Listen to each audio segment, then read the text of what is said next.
Повече от 30 деца и техните родители учиха геометрия с приказни истории.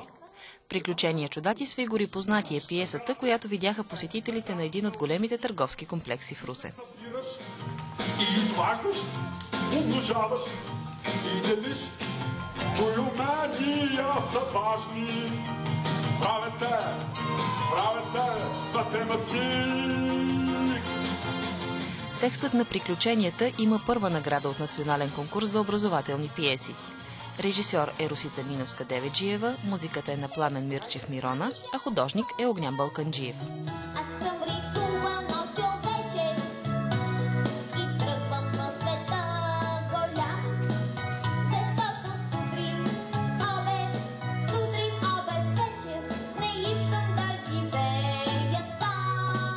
В края на представлението рисуваното човече разбра, че в страната геометрия е пълно с приятели.